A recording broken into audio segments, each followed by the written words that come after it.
Right, doing the video immediately after the market is closed for once. So it's Monday. We bounced off medium-term support. Look at that, absolutely beautiful. One, two, three, four, five times very credible ascending medium-term support after losing very short-term horizontal support. Also coinciding with this little low here, about 3,250.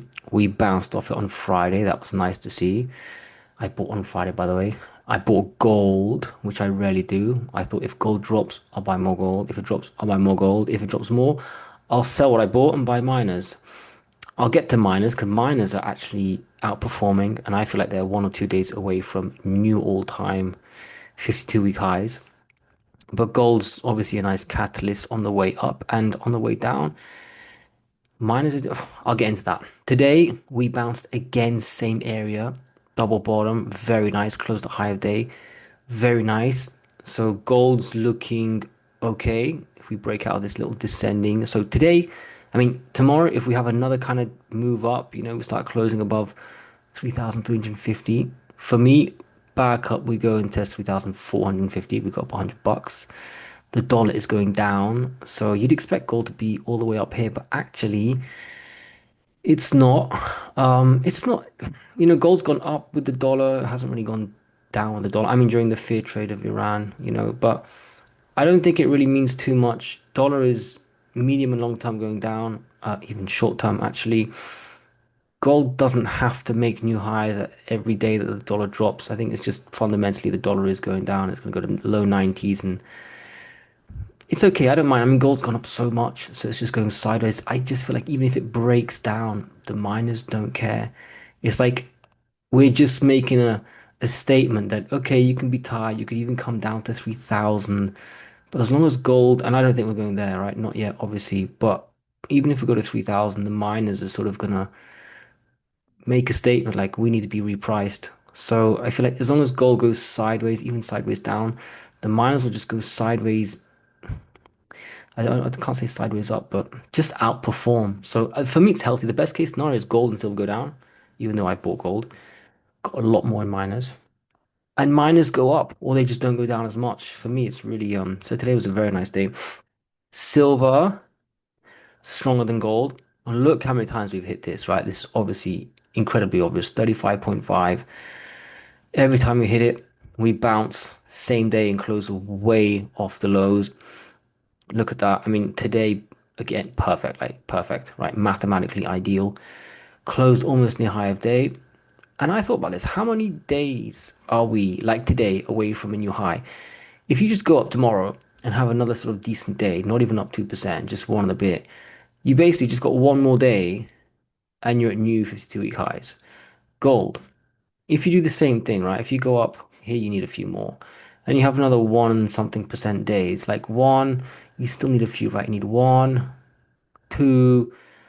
To be honest, once you're testing here, it's a triple top breakout, but two, two and a half, and then you're boom, making new highs. Whereas if you go to the miners, look at this, by the way, close at absolute high of day, perfect, outperforming.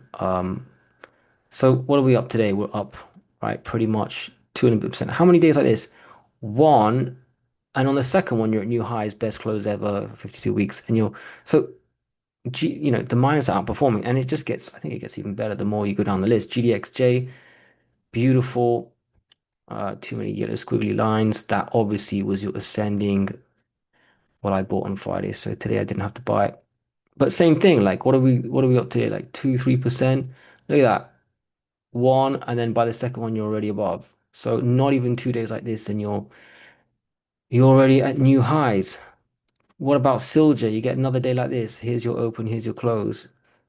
You do one day like that, you're like best close almost in 52 weeks already. Forget the second day. The second day, obviously, your best close ever. SIL. You see where I'm going with this. We are outperforming. That's actually even better. You have a day like that, one more of those, two and a bit percent, and it's the best close you've had, period. Right? Blue close a high of day. Next day, you're just, closing above 50. So gold has a lot more to do to get back to its 52-week highs. The miners don't. They just need 2 more days. So I think it's beautiful. Silver actually is even, I forgot to do this in silver. Yeah, I did actually. 1 or 2 days, boom. So silver's outperforming gold. Miners are outperforming the metals. Beautiful, beautiful. Fundamentally, and by the way, peace reigns, right? So you'd expect a bigger drop everywhere. Not really. I mean, a drop in the dollar. Dollar, look at that, close at low of day. So obviously the metals are following somewhat. Where do we go? I've said right 95-ish. I mean, yeah, 95. See you later. We could drop off at every unit. 96, little bounce down 95.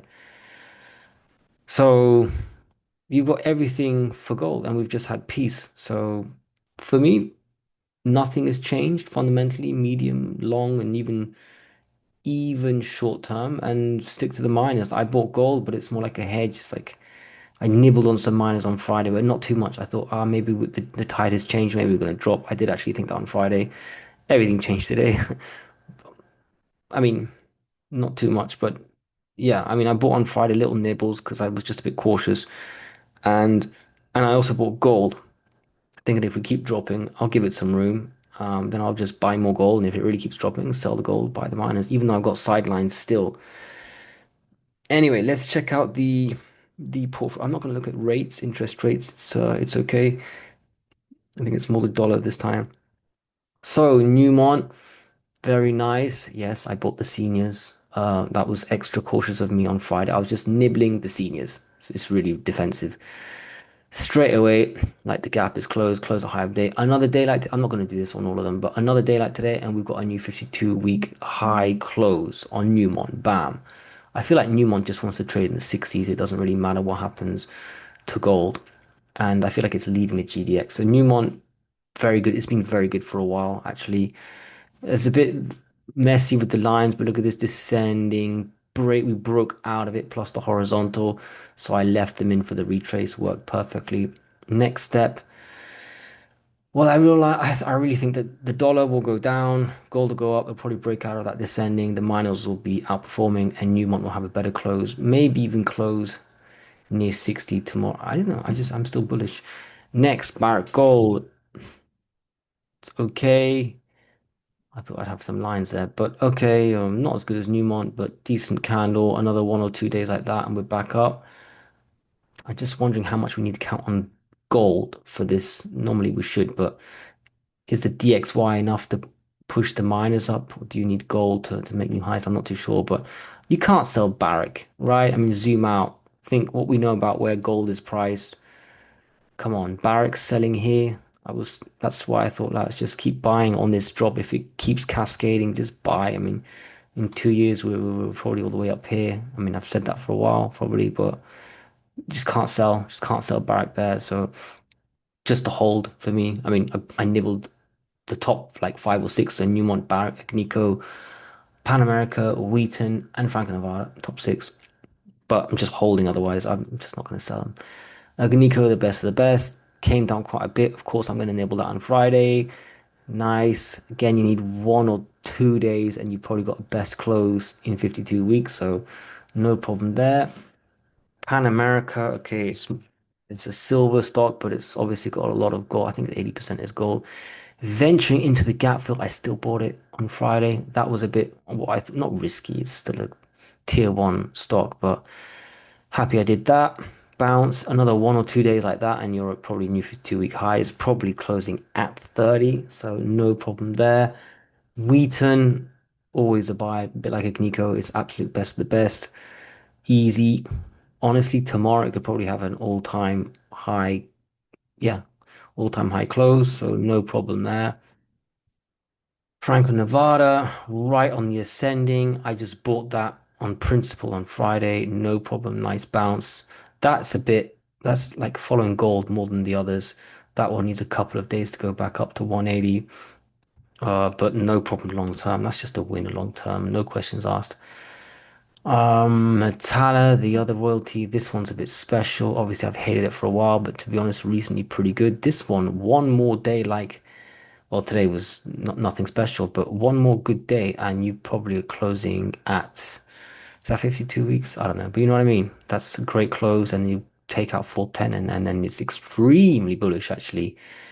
So from hated to liked. Let's look at the mid tiers. Aris mining. Okay, this is breached, but it's also a fake breach.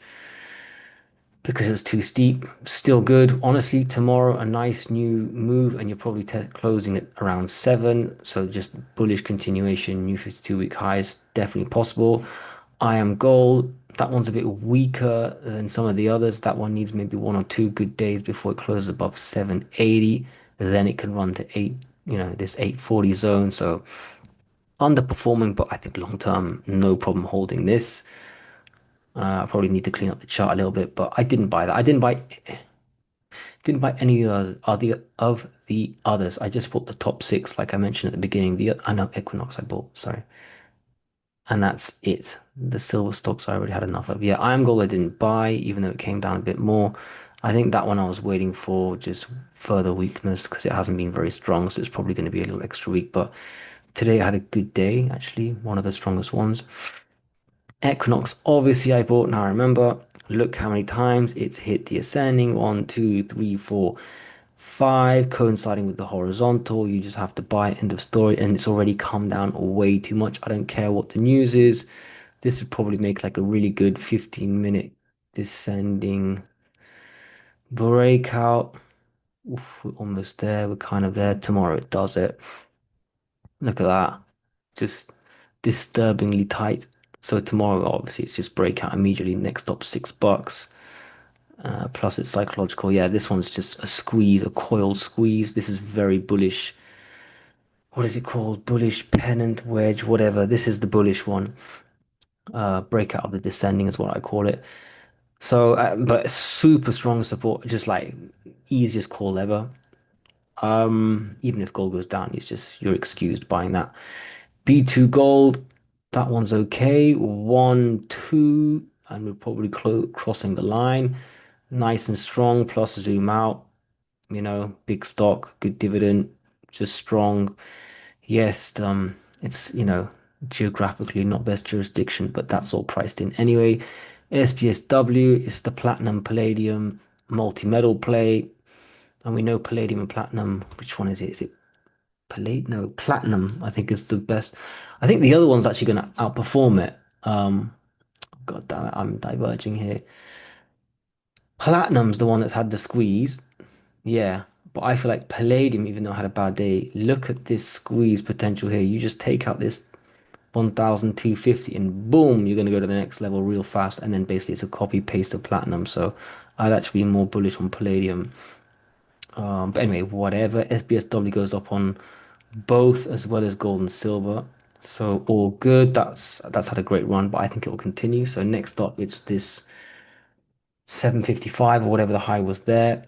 And up we keep going. That one I've already trimmed. If it comes down, I'll buy back what I've sold. I'll give it some room though. This one could come down. Maybe not to 520, but no, I mean, it's just going to probably keep squeezing. Anyway, I've got this. Basically, I've got all the sales. I've got no buy good till cancels in. So I'm very, very relaxed. Right, now let's go to the silver stocks where the story is not over. First Majestic, look at that.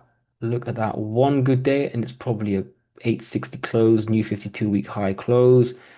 And then we just keep running. And then we're very close to double figures. That's before silver takes out 37.50. So this is outperforming silver.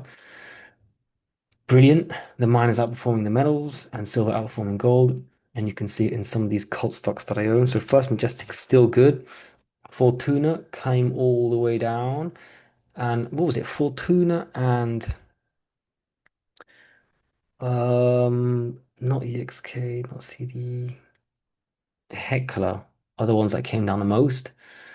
And now they're looking like they're ready to bounce. I'm really happy because I bought those, but I bought them like once or twice. So obviously, eventually, I'm gonna get it right. But look at this descending breakout coming up. Probably just done. Just really need the metals, especially silver, to continue tomorrow. I think we can count the dollar going down, but the metals one more day, and you got quite a big pop in quite a few stocks, gold and silver. But look at that, Fortuna next pop is like straight to 680-ish, 680 to 70. I can see that squeeze coming.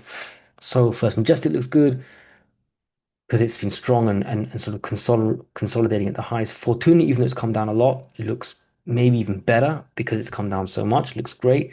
Cœur d'Arlène it hasn't come down as much, but it's a beast and it's also coiled a bit and it's showing, the double bottom signs. I mean, this doesn't have to be perfect, but you see what I mean here, right? The descending breakout. Next move is going to be testing the descending again above 9. I can see a close above 9 if it's a bullish day, maybe even higher. This is a beast on the way up, and it's had its breather, right? It had a crazy move. This is breathing, and then boom, in like 2, 3 days, you're above 10. Heckler, this is what I'm talking about. Big retracement. I was buying the absolute Jesus out of this one. I think once here and then once there. I don't know if I got this date. I think I did. Nothing on Friday. I was buying senior gold except Equinox. And then today, look at this. Like, this is way far away. You know, these days are over now. Look at the move from the absolute low to where we are. 8%. That's okay. Tomorrow, a nice move, 620. And then look how good we are, how far away from the bottom. It's like the next day after that is going to be the best close in 52 weeks. Is that right? Yeah, something like that. No, but whatever, you know what I mean? Besides this area, it's just like the best close in all of this. So then Hector looks good, and Hector's been the weakest one in a while. So they all look good, even the ones that have been destroyed. EXK is a bit like First Majestic. This is worth a lot actually, not as much as TD, but still. Tomorrow, if we move up, best close in 50. All right, you know what I mean? 52 weeks. I mean, except this, just in months. And then if there's any continuation straight up to the 52-week high, and to be honest, silver by then is probably forced to go up to 37.50 because I feel like the silver miners are leading the silver metal. So EXK looks good.